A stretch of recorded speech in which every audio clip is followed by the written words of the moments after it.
Krishna encourages us in the Bhagavad Gita that we should seek out somebody who knows the Bhagavad Gita, who knows this wisdom, and try to understand it from them. And Katamrita is someone who's done that herself.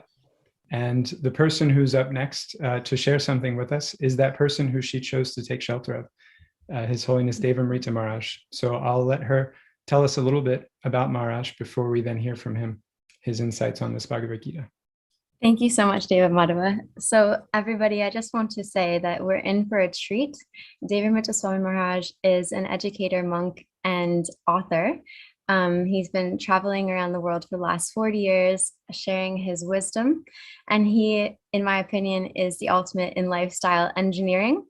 So if you feel that your life could use a few tweaks, that you may have some habits that could be adjusted, Devamrita Swami Maharaj is the most wonderful teacher in helping us to understand what is at the cause, what is the root cause of these disturbances in our life, why we're maybe not in so much control of our minds as we'd like to be, and ultimately where we can find that king of education, that king of knowledge, so that we can rid ourselves of those unwanted habits.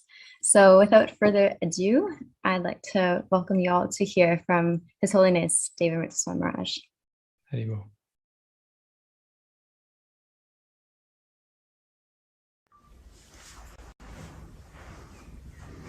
You're reaching for Bhagavad Gita as it is, means you're reaching for, and I'm not exaggerating, the greatest jewel of antiquity, as well as the greatest wealth for the present and the greatest progress for the future.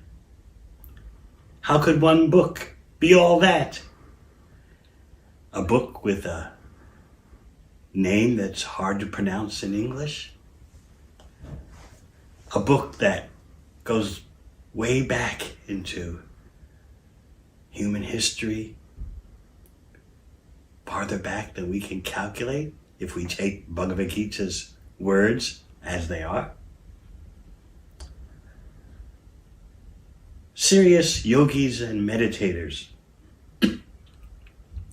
relish Bhagavad Gita. But even the everyday person also can profit so much from the Gita, as it's known for short. It's a song, the song of the supremely opulent one. That's what the title means, Bhagavad Gita.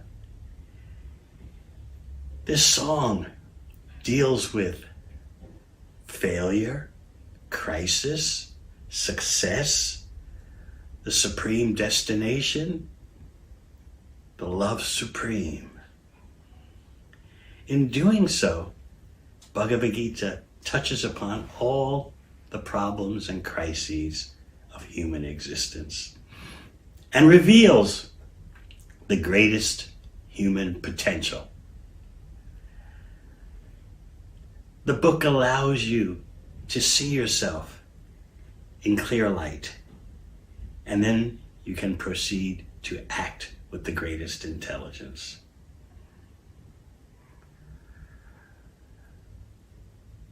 There are so many crises today, and Bhagavad Gita begins in the midst of a crisis, but uses that crisis to catapult the reader to higher and higher levels. There's a saying coined by an economist that a crisis is a terrible thing to waste. And certainly we have ample stock of crises today. How do we take advantage of them and not waste them? Of course, we wish they didn't exist, but they're here. What are these crises affecting human society, pushing us toward?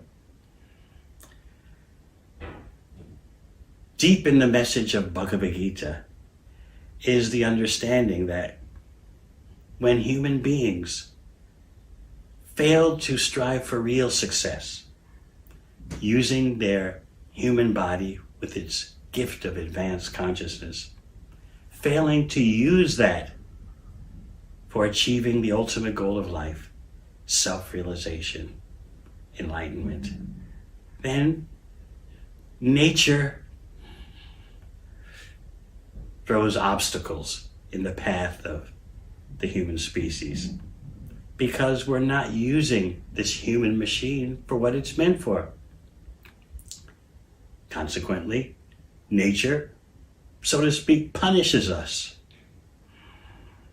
Just like you discipline a child who doesn't heed good instruction and starts to go the wrong way in life. It's a fact that prisons are full of persons who blame their parents for the prisoners being in prison. Why didn't my parents instruct me? Why didn't they try to curb my bad tendencies? Look where I am now. Bhagavad Gita is Krishna's mercy upon us. The book is informing us that our having a human body is a grave responsibility. And we don't want to wear this human body uselessly. We must use it for what it's meant for. So our having a human body, Bhagavad Gita will teach us, gives us a strong mandate, a powerful mandate. We must, before the next death comes, use this body for not just the ordinary affairs that animals can also do, but for something that's truly worthy of the advanced consciousness a human being possesses. You'll find Bhagavad Gita to be fascinating, mystifying, and I admit, in places puzzling, because you're being introduced to a new, or shall we say better, very ancient way of looking at yourself, the world, the universe, and beyond. There'll be things that are familiar to you, and you'll also come across things that are exotic, apparently. My advice to you is just keep turning the pages, whether electronically or paper. Just keep turning the pages. And I assure you that when you reach the end of Bhagavad Gita, you'll see everything comes together like a symphony resolving itself.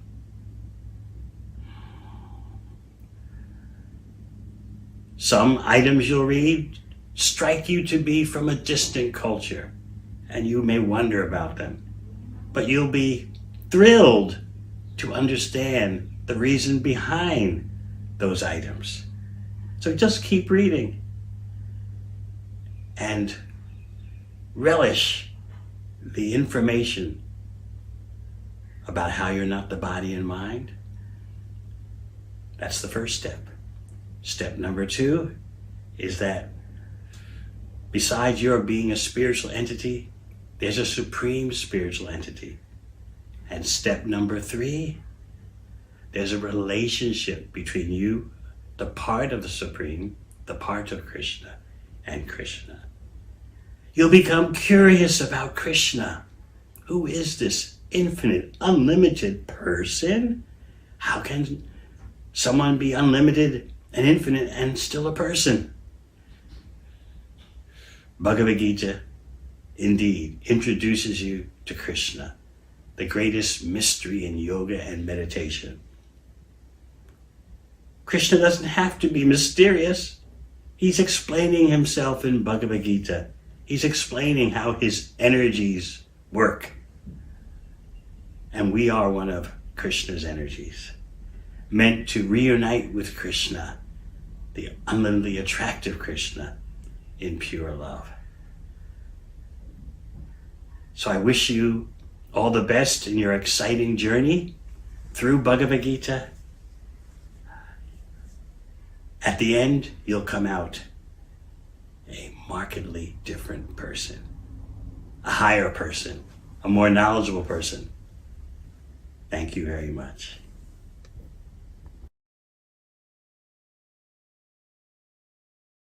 Beautiful from Maharaj. Did you like anything particular? Any reflection? Yes. I wrote it down as a quote. Be assured by the end, everything comes together like a symphony. Mm. And often when I'm introducing people to the Bhagavad Gita for the first time, I notice that the first chapter, it's full of very long names that can be a bit intimidating. So I always tell them, just keep going, just keep going. And I was really reassured to hear that also from David Mutuswami Maharaj, because it's so true. Like if you just keep going, if you just get to the end of this wonderful conversation, this wonderful song, it will all come together like a symphony. And I think this word, like a symphony, is also a brilliant metaphor, because everything in the Bhagavad Gita, all the different ideas of the Bhagavad Gita, they harmonize actually with one another. And that harmony of conceptions, ideas of the way in which our universe is operating, it's actually what gives faith. Because if there was some gap, or if there was some way in which it didn't make sense, or one thing sort of contradicted another, then it would sort of leave some hole. And that was the thing about the Bhagavad Gita that actually really touched my heart, was that as I continued reading it, all the layers and pieces of reality, which I was already exposed to, started coming together like pieces of a puzzle. That only after reading it made sense, because actually my life didn't make any sense before reading the Bhagavad Gita. The upside down banyan tree that the Gita tells us about in chapter 15. Exactly. Wonderful. I'm always excited when somebody says that word harmony, because the name of our little community is the Harmony Collective. Yeah. And this is exactly what attracted me also, is that all the seemingly disparate experiences of our situation here in this world suddenly have a meaning that's common and valuable and can be unifying even across cultures and across different experiences. And so that's one of the very appropriate elements of this World Gita Day, is that we're going all over the world and talking to different people from different cultures, backgrounds, places, who have all connected to that common value of the Bhagavad Gita's wisdom. And this first hour that we're presenting is actually over in Australia. So we've all gone there for an hour. So I've always wanted to go, and my wife's spiritual master is in Australia. So we had a plan to be there this year, but of course, travel plans for many of us this year have been interrupted. So Krishna is in an indirect way fulfilling my desire to go to Australia by helping to facilitate this section of today's discussion. That was a really good interlude to Bhakta Das's fine art that he's going to present in this next section, because from what I could see, it was a wonderful cross-cultural display actually of art. It's like art on fire, had Aboriginal elements to it, pointism, Rangoli design from India. So I feel like that's a really cool way of I feel like that's the brilliance of the Bhagavad Gita and also spiritual life, is that things start to come together and like you said, harmonize in such a wonderful way that even art can be put on steroids and everything can come together. It finds its true purpose. Maharaj said symphony. So he also gave us the art segue. The symphony is a beautiful piece of art with different instruments and different notes and tunes and melodies all coming together in this one grand presentation and experience that simultaneously has so many different varieties. So let's bring up that art exhibition based around the Bhagavad Gita from really excited. devotees in Australia.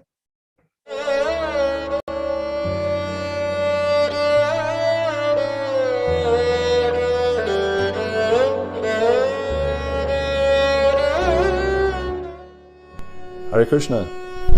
Welcome. My name is Bhaktidas. My wife and I have been devotees for the last 40 years. A great desire that I've had is to paint. an exhibition of Bhagavad Gita as it is. This is going to be a presentation for World Bhagavad Gita Day, or Krishna Bhagavad Gita Jayanti.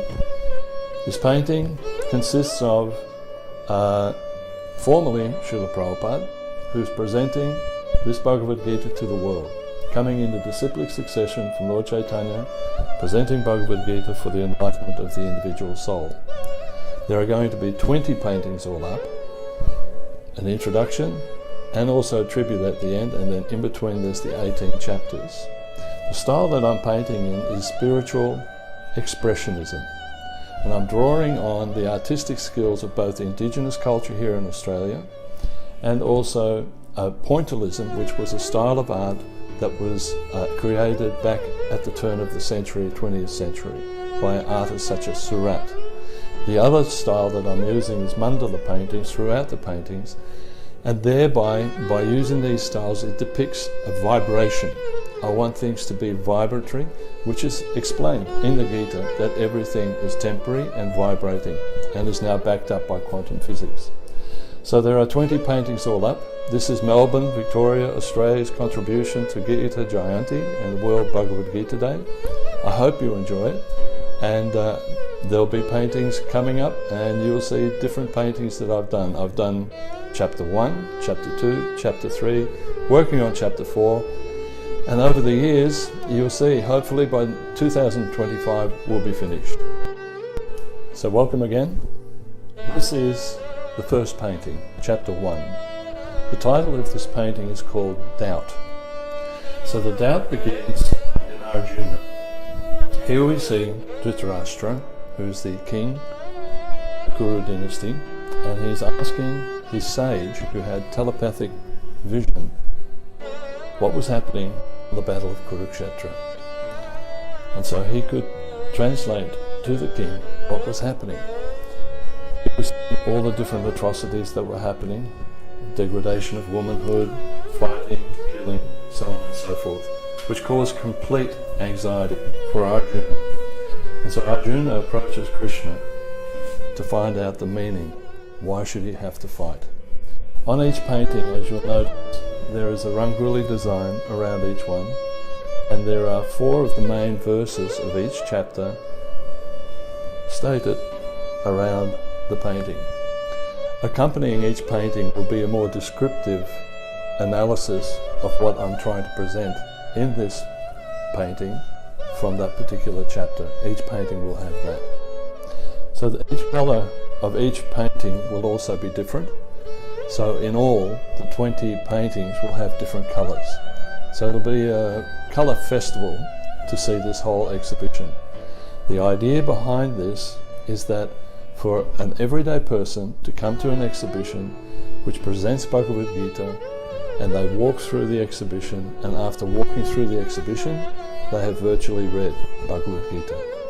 So this is chapter 2, and the chapter title of this is called Content.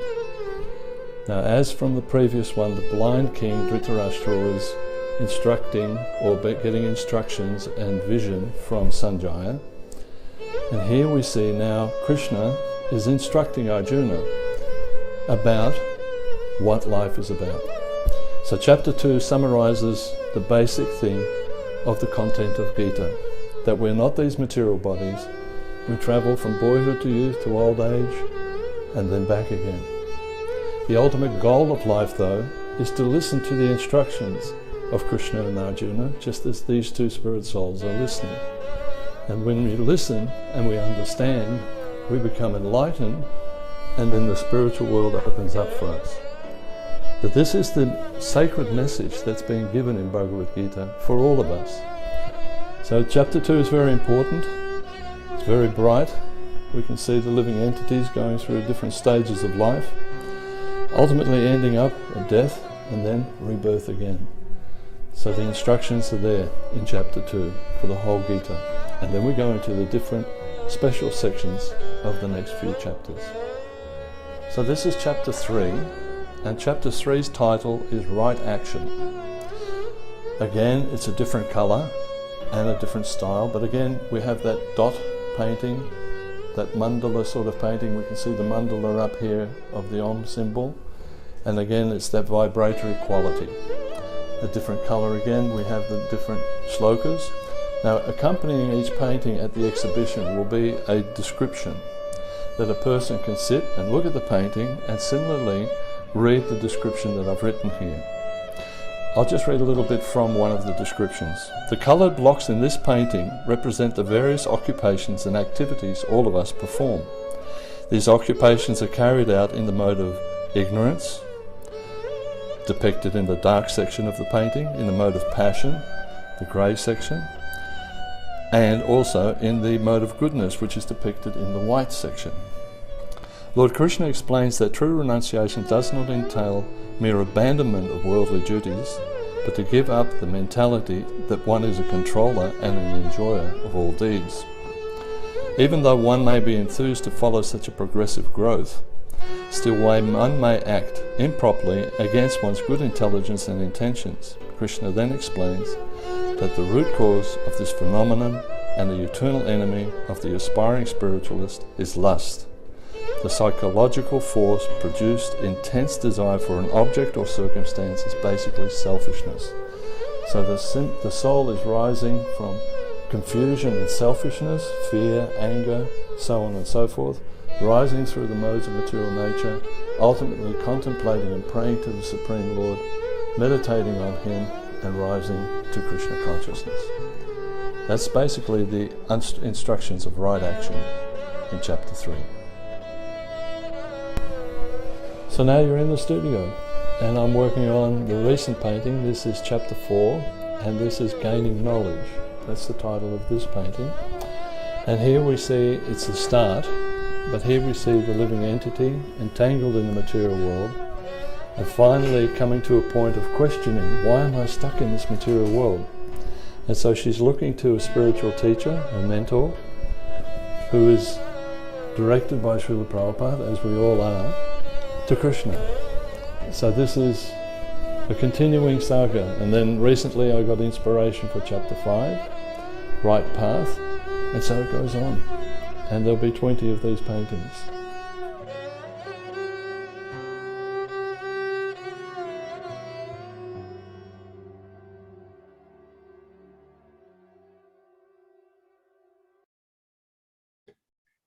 Quite beautiful and absorbing. Pointillism is so poignant that we're all tiny little jivas, but if we come together around a common cause that's worthy, then we can all be a part of this beautiful expression of love. And that's what this World Gita Day is all about. So we're going to go now to hear from a famous Australian, Hugh Jackman, who's somebody that has it all in the material world. As Krishna says to Arjuna, he calls him Dhananjaya. The names that Krishna and Arjuna use together have different indications, like pet names or nicknames that we call our friends to indicate things we know about them. So Krishna calls Arjuna Dhananjaya at one point, O conqueror of wealth, O you who have everything in this material world, now look for something somewhere else. Look for the wealth that's somewhere else. And Hugh Jackman, he's a good-looking guy. I'm not afraid to say it. He's got plenty of money. He's got plenty of fame, but he's still looking for something else. So when we hear him talking about something else that he's found in the Bhagavad Gita, it's a little easier to listen. So let's do that now.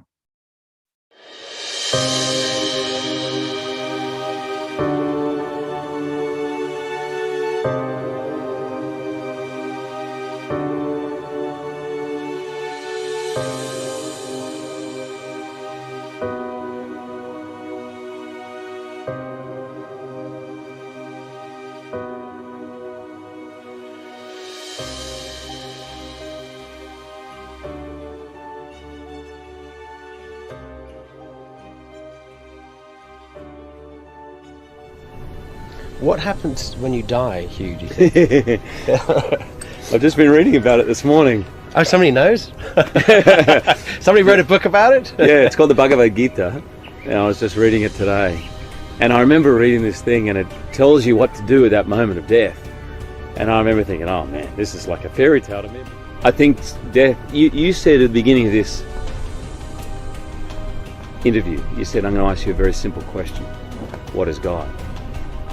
And I think death is as simple as that. I think it's another moment. It's another moment that we live through. And my feeling is, whilst our attachment to the sensorial life, which is really our connection to this, it's really our only connection, really, to this creation, is what we perceive through the senses. That goes, that somehow the soul or the God within you kind of carries on. I don't know. Maybe takes. I've read lots of different things. You go into some kind of waiting area, you take on another body. I mean, I grew up with the whole idea of heaven and hell, and there'll be judgment. And I think there probably is, but I think it's just more simple, cause and effect. Whatever happens beyond death will be due to what's been going on in your mind at that moment of dying. What about it?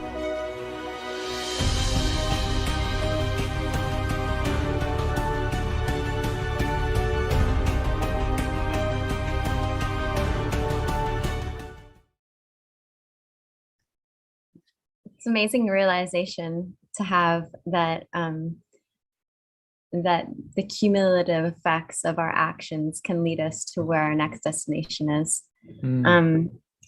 I would like to go straight to Shimati in, this is going to be a tongue twister, Mobalamba, Australia. I think that's how you say it.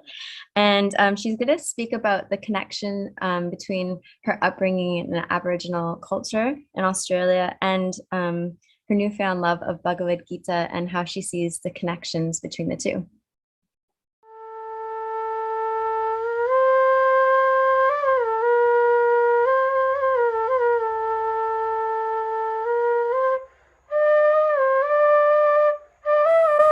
Hello, Hare Krishna. My name is Srimati Devi Dasi, and I'm here on Narako, Gitabu country, Banjalang country in Australia, and speaking a little bit today about Srimad Bhagavad Gita.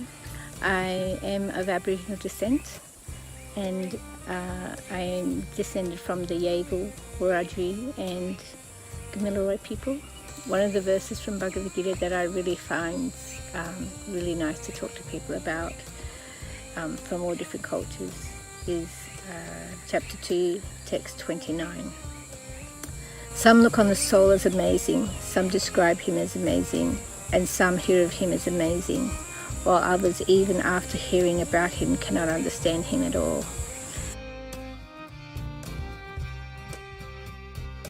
One time, many years ago, probably in the early 2000s, beautiful talk presented by Auntie Pauline Gordon, who was from Grafton Way, and she sat here by the mountain, just on the other side there at Taugam, beautiful Willamman festival we had, and she was speaking about different levels of awareness that Aboriginal people would learn about, and at different levels you'd understand that there was a tree and an animal different, or the tree and a person were different, or the grass and the tree were different, but the understanding that actually inside the tree there's a spirit soul, and then also inside the grass is a spirit soul, and inside the man is a spirit soul, inside different animals is a spirit soul, and to see the spirit in that form, in that physical form.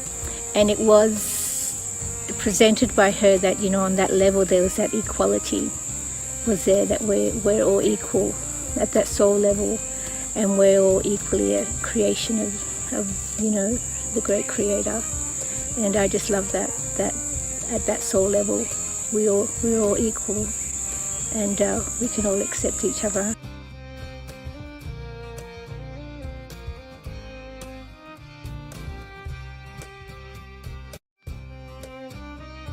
The battle on earth is your mind. It all happens in your mind. Positive thoughts, or just turn your thoughts around, that will become elevated to your higher self.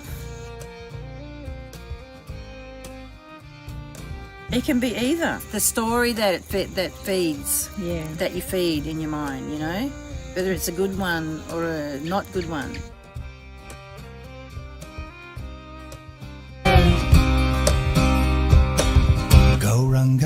Nityananda Goranga Nityananda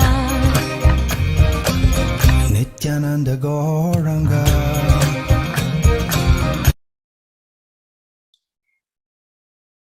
Beautiful.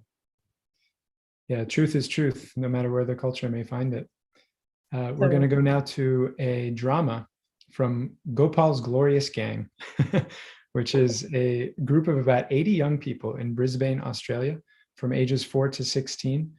And they've developed a drama for us around the Bhagavad Gita.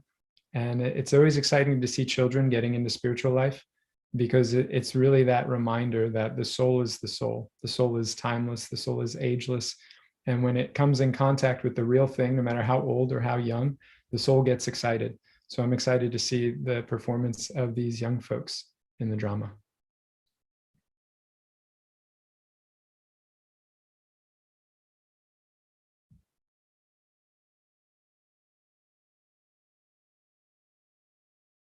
Hello, how are you today? I'm very well, thank you. Today I want to show you this amazing book, and it is called the Bhagavad Gita. What's this book all about? It's a talk between two people, Krishna and Arjuna. Who is Krishna? Krishna is the biggest and the best of everything you know.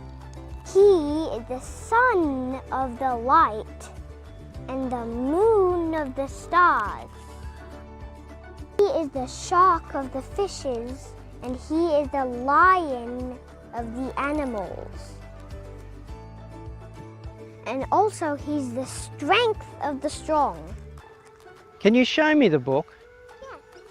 Thank you. Wonderful. But how will this book help me? This book has answers to all of your questions, and if you read it all the time, you will be happy forever. And you know, whoever has this book will always be the winner. Would you like to be the winner? Of course. I want to be the winner. Yay! We all win!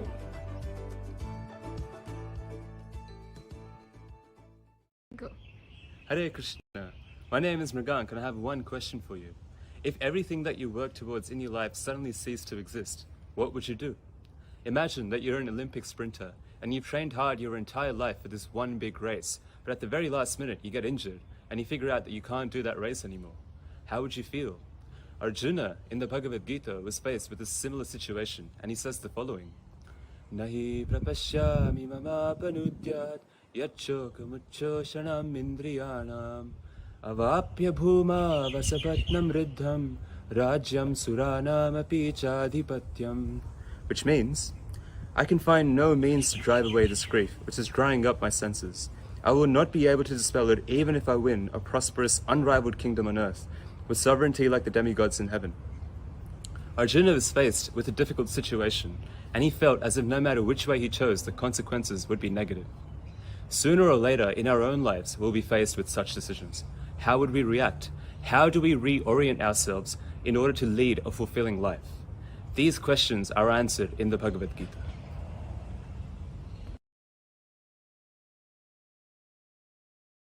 To hear that from Mrigank, and again, a reminder that no matter where we are, who we are, where we're from, how old, how young, the challenges that kind of pressure, that cauldron that Arjuna finds himself in on the battlefield at the beginning of the Bhagavad Gita is somewhere that we'll all find ourselves at some point. Somehow life circumstance will put that pinch on the soul. And if we're able to, in that moment, access the knowledge of the Bhagavad Gita, then we're going to be the winner, as the children were trying to emphasize for us. We're going to hear now from a devotee named Dhruva, who's also going to share some realizations of his own. Mrigank has been practicing for 13 years plus this wisdom of Bhagavad Gita and dedicating himself to sharing it with others. And this devotee Dhruva as well is someone who's dedicated themselves to teaching others this wisdom after assimilating it. Due east of Australia is Norfolk Island. The expansive, captivating and beautiful ocean, natural, deep, and a source of sustenance for each and every one of us. So similarly is the deep ocean of happiness. Yet, for most of us, due to bewilderment, misinformation, or simply our own misconceptions, that ocean of happiness evades us. From the Bhagavad Gita as it is, Lord Krishna says, Rajavidya Rajaguyam Pavitram idam uttamam Pratyakshavagamam dharmyam Susukam kartam avyayam. This knowledge is the king of education, the most secret of all secrets. It is the purest knowledge, and because it gives direct perception of the self by realization, it is the perfection of religion. It is everlasting, and it is joyfully performed. Innumerable verses make up the Vedic literature. Bhagavad Gita as it is, in 700 verses, is the essence of all the Vedas.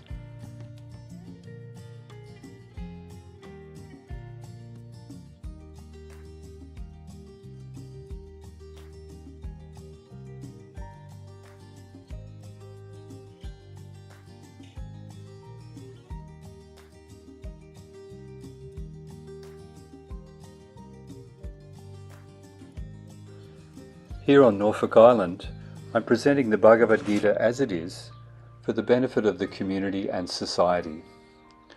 As well as numerous other literatures, here is a complete science of yoga knowledge. The community here is isolated and remote. Receiving a shipment of personal effects and books means this timeless wisdom is now available even here in the middle of the South Pacific. In the Bhagavad Gita, Krishna begins his teachings by distinguishing the soul from matter, and in the 18th chapter he concludes at the point where the soul surrenders to him in devotion.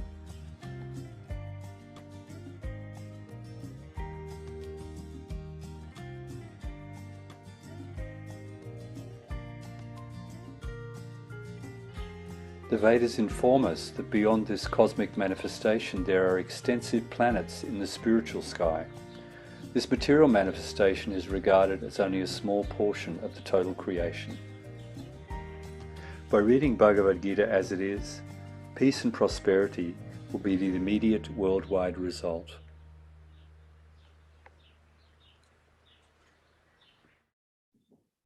Thank you so much for sharing that from Norfolk Island, Ruba. I really appreciated the point he was making because he was just right on the ocean, and he was saying there's an ocean of happiness, but we're not really accessing it. And it's a brilliant point because oftentimes we think that of happiness in a very limited way. Okay, I'll have some ice cream, I'll sit down and I'll enjoy it. And then I'll have a little bit of happiness in a bowl for like 5 minutes, and then that happiness will be finished, right? And then I'll have to be thinking, what is my next source of happiness? But essentially the Bhagavad Gita is, it's allowing us to access happiness through consciousness, because essentially we are conscious beings.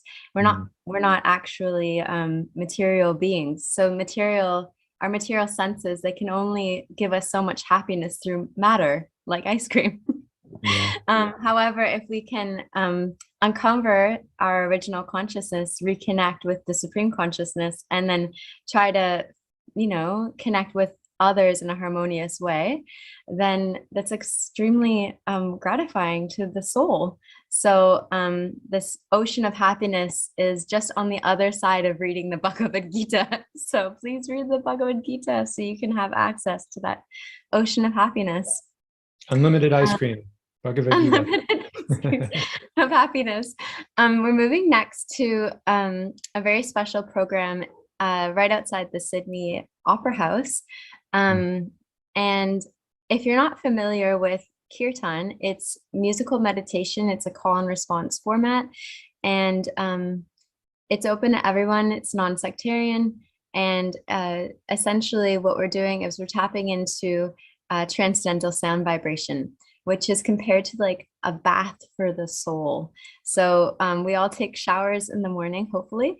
And this is like a shower, like a spring cleaning for the soul. So jump on in and don't be afraid to stand up, stretch around in your living room or wherever you are, and dance if you like, and join in.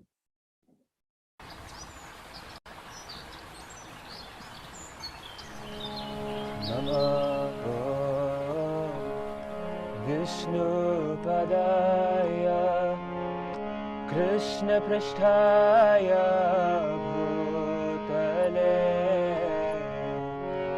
Srimate Bhakti Vedanta Swami Niti Namine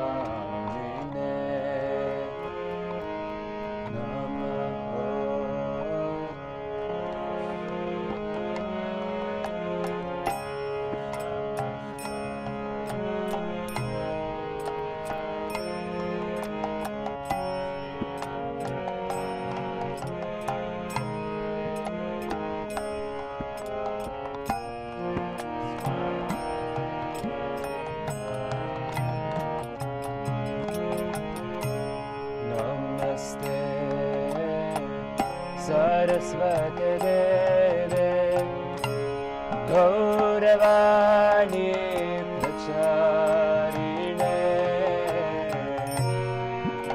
Vishesha Shunyavadi Paschatya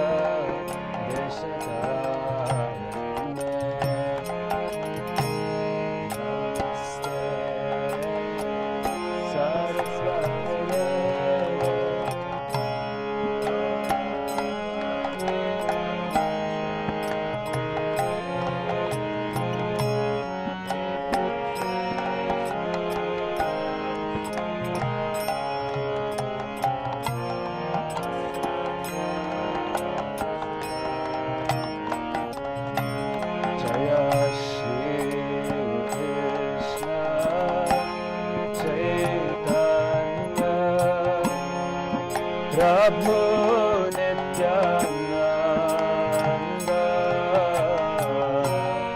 Shri Advaita Gadadhara Srivasadi Gaura Bhakta Vrinda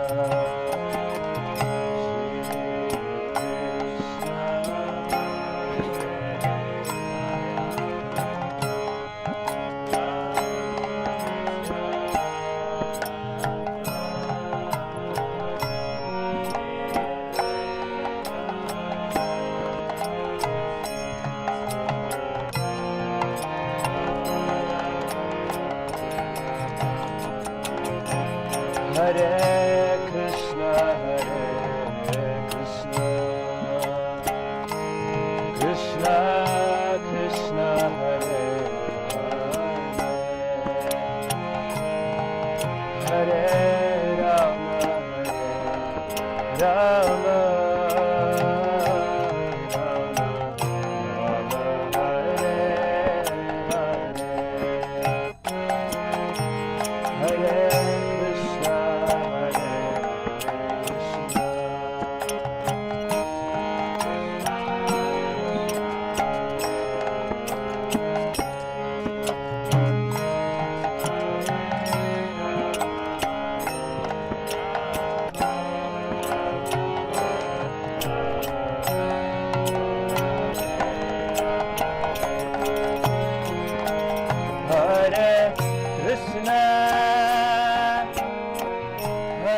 Krishna, Krishna, Krishna, Hare Hare, Hare Rama,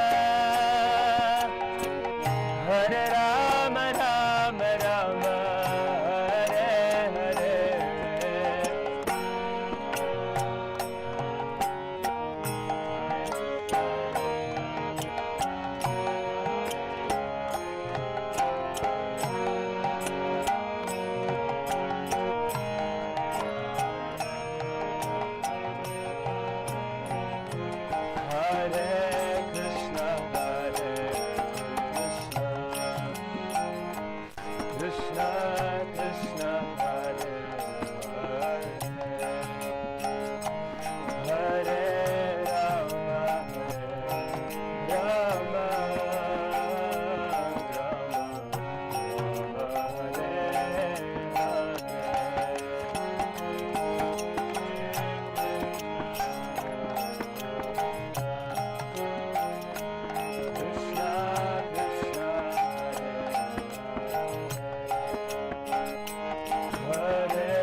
All right, welcome back, everybody.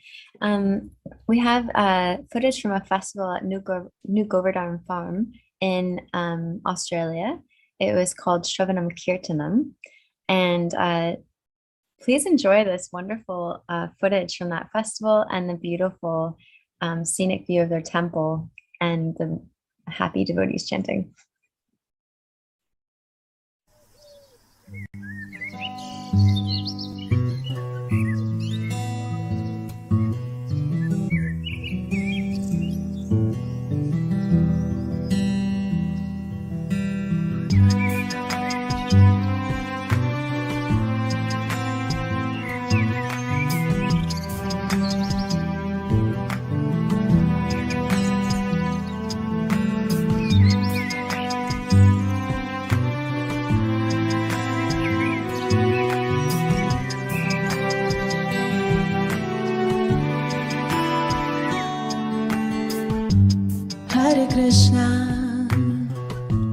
Hare Krishna, Krishna Krishna, Hare Hare, Hare Rama, Hare Rama, Rama Rama, Hare Hare.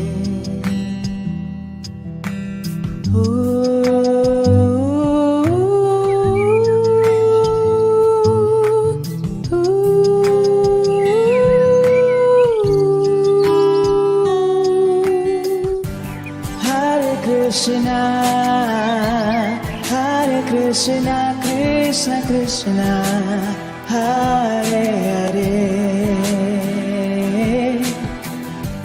Hare Rama, Hare Rama, Rama Rama, Hare Hare, Hare Krishna, Krishna Krishna, Hare Hare, Hare Rama, Hare Rama, Rama Rama, Hare Hare.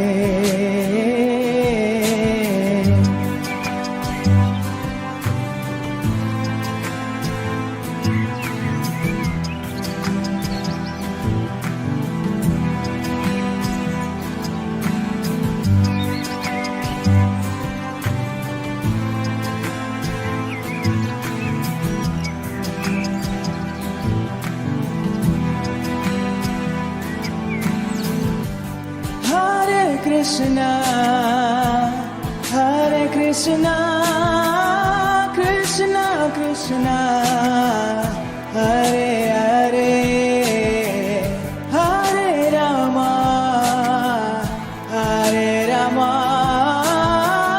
Rama Rama, Hare Hare, Hare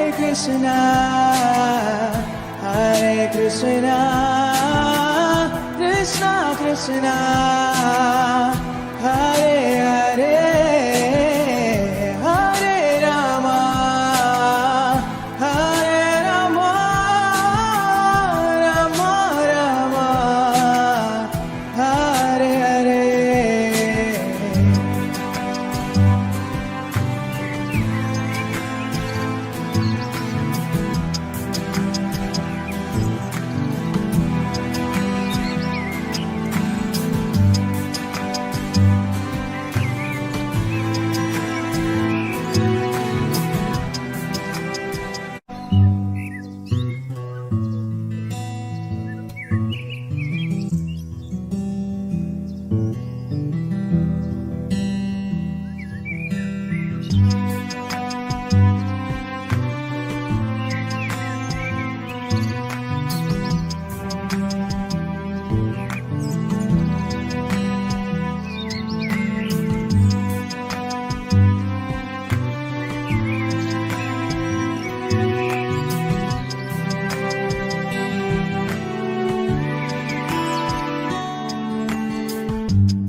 Hare Krishna, Krishna Krishna, Hare Hare, Hare Rama, Hare Rama, Rama Rama, Hare Hare.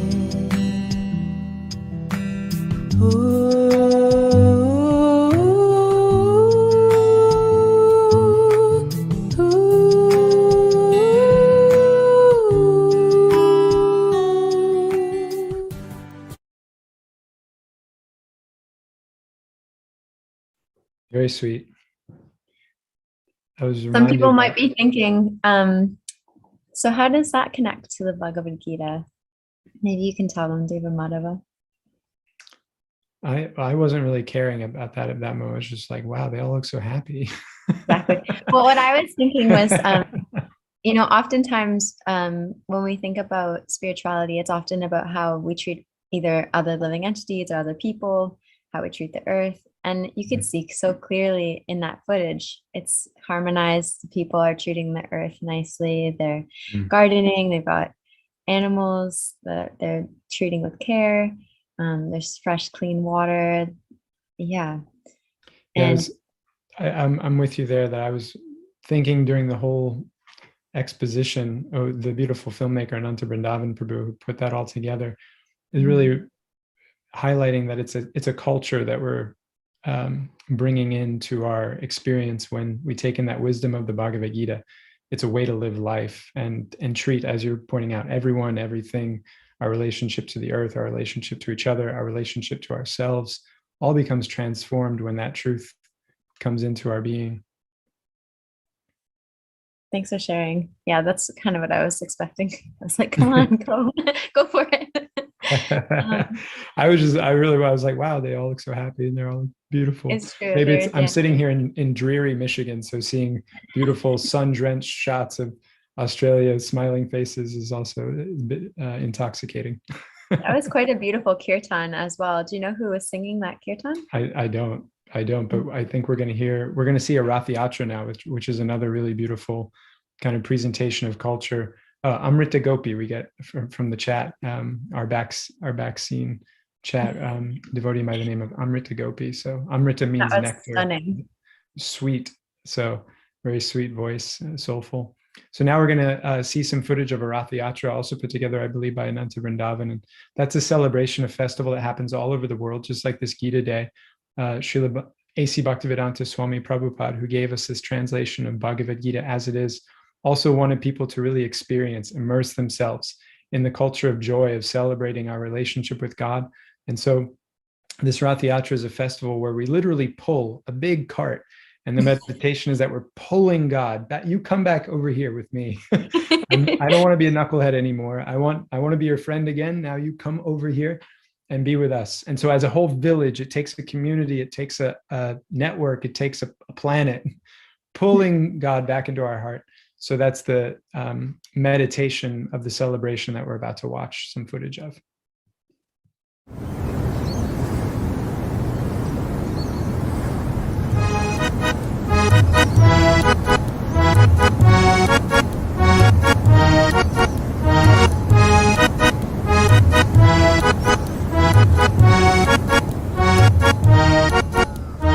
Hare Krishna, Krishna Krishna, Hare Hare, Hare Rama, Rama Rama, Hare Hare, Hare Krishna, Krishna Krishna, Hare Hare, Hare Rama, Rama Rama, Hare Hare.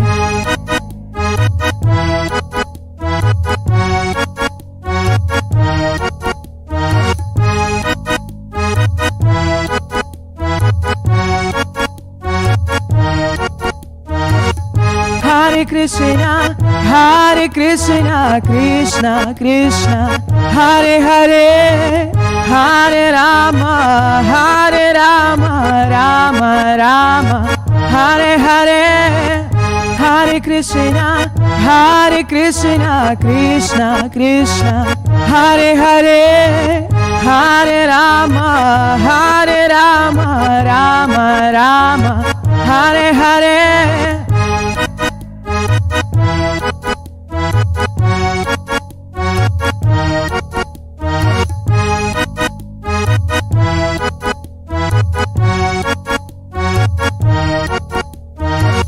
Hare Krishna, Krishna Krishna, Hare Hare, Hare Rama, Rama Rama, Hare Hare, Hare Krishna, Krishna Krishna, Hare Hare, Hare Rama, Rama Hare Hare. Hare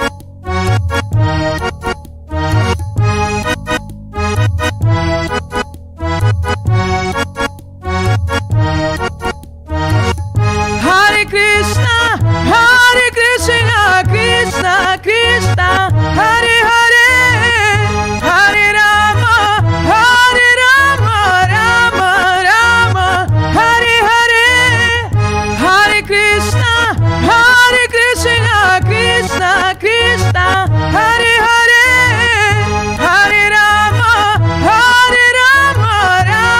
Hare Hare, Hare Rama, Rama Rama, Hare Hare, Hare Krishna, Krishna Krishna, Hare Hare, Hare Rama, Rama Hare Hare. Hare Krishna, Krishna Krishna, Hare Hare, Hare Rama, Rama Hare Hare, Hare Krishna, Krishna Krishna, Hare Hare, Hare Rama, Rama Hare Hare.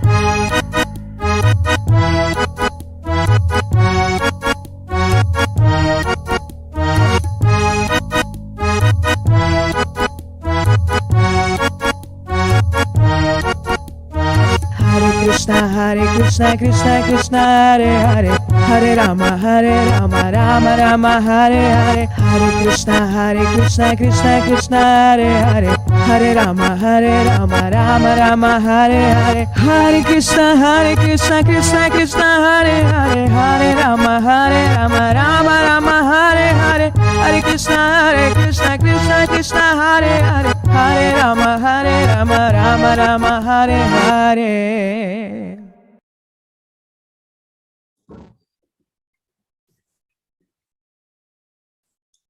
You always Okay, know is it's that a going to be wrap? good when it starts with the accordion. It was good. I was Yeah. dancing. Yeah. Soulful voice again. Amazing. So was that the same person singing, or was that a tutored gopi? I don't think it was either. We'll have to wait for our secret backstage friends to tell us. They're not sure. I think we Amazing have one voices. more mantra experience coming up to close out our time in Australia. Oh, okay. Krishnaya Vasudevaya Devaki Nandanaya Cha Nanda Gopal Kumaraya Govindaya Namo Namaha Krishnaya Vasudevaya Devaki Nandanaya Cha Nanda Gopal Kumaraya Govindaya Namo Namaha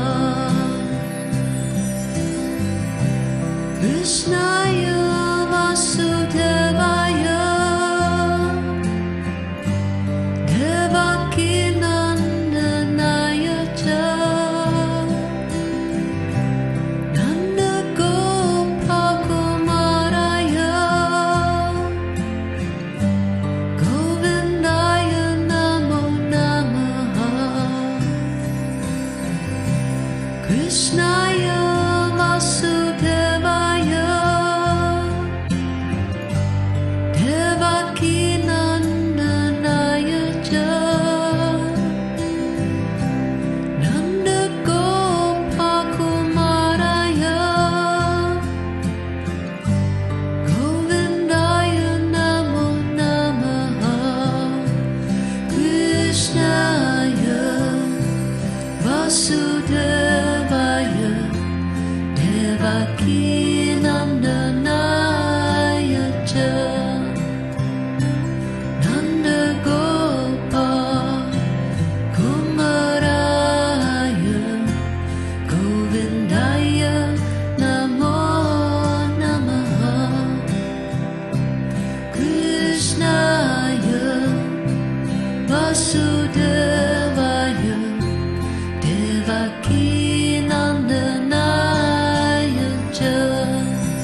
a sweet way to take us out of Australia. I just It's wanted to note Ananda Mai, who had that beautiful voice, she has an Instagram page, Ananda Mai Healing Sound. So if you like that, check out more on her Instagram page, everyone. Yeah, like and follow Ananda Mai. And while you're at it, like and follow World Gita Day. Yes, please. We're also on all platforms. Don't forget. And we're going to be coming for basically the next 12 hours or so, next 24 hours practically. Coming at you fast. Yeah, I'm bowing out for a few hours. I'm going to rejoin in Africa, so I've got to catch a flight. But before I do, I would like to thank first Katamrita. Thank you so much. It's a pleasure to meet you and a happy way to do it. Here, getting the chance to glorify the Gita and watch other devotees do the same. We want to thank Vilas Manjari Devi Dasi also, because she was the person that did all the coordination for all the different segments that we just saw from the Australian Yatra. There's this idea of yagya or sacrifice. And the hardest yagya, the hardest sacrifice in this day and age is organization. To try to herd all the cats together to do the same thing is very tough. So thank you for Vilasa Manjari Devi's effort.